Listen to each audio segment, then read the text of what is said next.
Javier, thank you Thank for you. today. I just want to make a couple of comments before you and I start talking, and I think it's important that I disclose that I'm a shareholder in Canada Jetlines.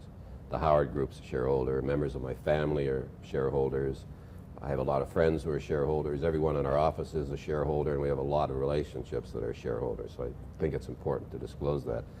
Also to say that we're not receiving anything for this interview. We requested it because we still have a lot of people that are talking to us and asking questions, and they voice their opinions about perceptions about Canada Jetlines. And to your credit, we said we'd like to do an interview with you, but it's not going to be a softball interview where we just throw out the whole very nice questions. We do want to talk about issues of perception, the operations, things that have happened in the past, you as new CEO, but let's start easy. Sure. You're a 42-year-old Spaniard. 41. Pardon me. Yeah, no big deal. Spaniard, born in Madrid. How did you end up here, Vancouver, with Canada Jetlines? Sure. So I've been around for a while. I think I'm from Madrid, but then I moved out of Madrid in the year of 2000. I've been living in different countries. I was actually working for a Mexican airline based in Mexico City, and then I was actually planning on probably moving back to Spain and continue working for this company because it's a great company to work for. The company's doing great. But then I heard about Jetlines. A headhunter reached out to me and said, there's this new LCC starting up in Canada. Would you like to join the team? So I said, my original plan was to move back to Spain and continue working for this Mexican airline. But then I thought, Vancouver is actually the opposite of Mexico City. It's a small city. It'd be great for my family to live in a city like Vancouver. And then I decided to take a look. So I visited, Jetlines. I talked to the executives that were already in the company. I spoke with Mark for a while. And then I thought, the market opportunity is huge, and that I knew because, even though I was working for a Mexican airline, we're looking to Canada for route opportunities. So the market opportunity was there. I met the guys running the ops team and the finance guys, the legal guys, and then when I met Mark, I'm like, this looks like a very interesting venture. So I decided to join the company. Okay, well, let's get to the elephant in the room. You're the fourth CEO in 18 months. Sure. There are perceptions around that in terms of stability of the organization. Is it fractured? What does it do to the attitudes of investors? And we hear about it.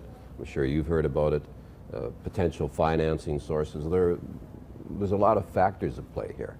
Mm-hmm. So how do you make people confident that as number 4 in 18 months that the journey is going to stay on track now and that we're not going to be looking at number 5 CEO 6 months from now? Well, first of all, I think it's important to mention that starting up a company, especially an airline, is not easy. The kind of skills that are required for starting up an airline are totally different than those needed for a leader to manage an airline that is already in operation. So there's a lot of unknowns, and people in general do not deal well with unknowns.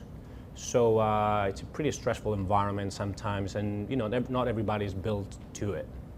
So this being said, there's if you look into other startup, very successful companies out there, if you do a little bit of research, you'll find out that there were a lot of management changes in the first stage of the companies.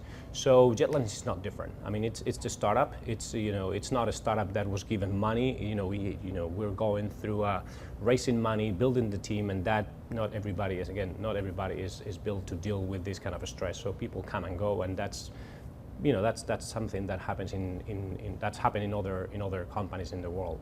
So this being said, this is not like the kind of company that is a one-man kind of company. It's not that the CEO comes in with an algorithm, and if the CEO walks away, the company's left with nothing. I mean, the ops team that have been in the company for a while, these are the guys who know what they're doing. They actually need very little direction for them to get the airline going. So no matter who the CEO is, they're going to continue building the airline, and that's what they have been doing. So, they have proved to us that, even though there's been a recent change in the CEO, we recently submitted the most of the manuals needed for us to get the AOC. So there's the ops team, there's the legal team, there's a finance team. There's a good number of professional people behind the CEO getting the airline going. But again, I think people should know that there's more than a CEO in an airline. There's a good number of people pushing in the right direction, and that's what we have. I do understand that, but there are different critical points for any business. I don't care what the business is. At this particular one, and we're going to talk about this in a second, one has to do with financing, which is very important. So stability at this juncture, I would think, is paramount.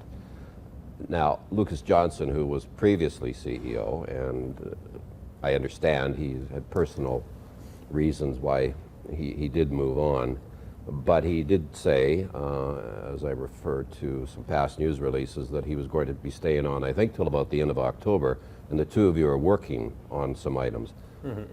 Jointly, how is that going? It's good. I don't know if too many people know about this, but I knew Lucas from before. The airline industry is a very small world.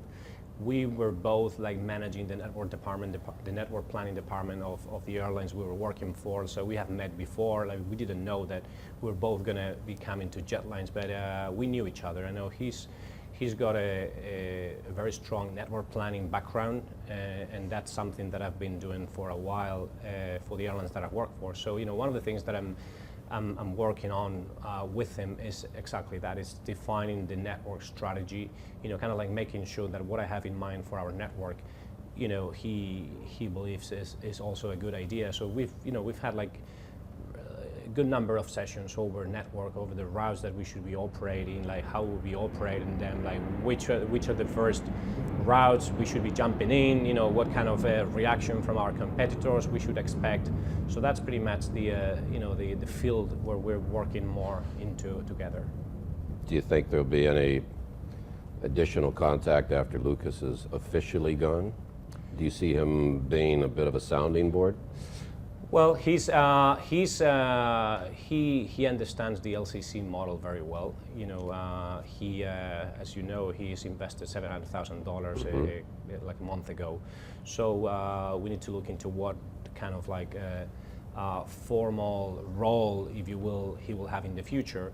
But I wouldn't be surprised and if I continue talking to him and asking him for stuff, similar to what I would do with other airline colleagues that I've met in the past. If you're gonna do something, you have a good relationship with people, probably say, what do you think about this or that? And he's definitely gonna be helping. I mean, it's in his own interest to make sure that the direction we're going makes sense to him. $700,000 is a healthy investment. I think you're fortunate, but it can be a good and bad thing. You've got a very experienced board in regards to the ultra low-cost carrier market. I guess the good thing is they really understand the business. The bad thing is perhaps they'd be prone to micromanaging rather than giving you the 30-foot overview and guidance. Sure. I know this could be a delicate subject, but what's it been like in the transition from one CEO to you, which you became CEO only 2 months after joining the company in a different position. How's the board been? So I think first of all, I think it's important to know that every single one of the board of directors and Mark, our chairman, came up with the conclusion that I should be the one taking over the role. And I guess it has to do with the fact that they have seen me working for a little more than 2 months, I think, and they had seen me getting things done quickly. I had met with them a few times, and then they thought I was the right candidate. Now, the fact that they have a lot of airline experience, some of them have a lot more experience than I do, is great. I mean, they're not into they're pretty young directors. I mean, they all have their own works. They're busy, but it is great to know that anytime that I have a concern, I can reach out to them. I try, I don't talk to them every day, but seriously, just about once a week, I either contact them all or I contact one of them. Say I'm facing with something related to operations, because I'm then going to go and send an email to Tony, who's the former COO of Spirit, and tell him, what's your view on this? I'm just about to close an agreement or a deal with this kind of like maintenance provider, what's your view? Have you, do you think the price they're offering us is good or not? Would you want me to be concerned about something? So this kind of communication is happening. So it's more myself reaching out to them and asking them for advice rather than themselves getting into what we're doing. And I think I've been pretty good at kind of like not only asking them for advice, but like whenever we make a decision that is somehow relevant, that does not necessarily need their approval, I send them an email saying, so that we're going to be doing this, just in case you guys know anything that I don't, let me know, and then otherwise we're going to proceed and make this decision. So it's a great relationship, and then we're, again, I think you mentioned it, we're very fortunate, like having like people like Sad, who's been the CEO of an airline in Europe, has been Chief Commercial Officer for EasyJet.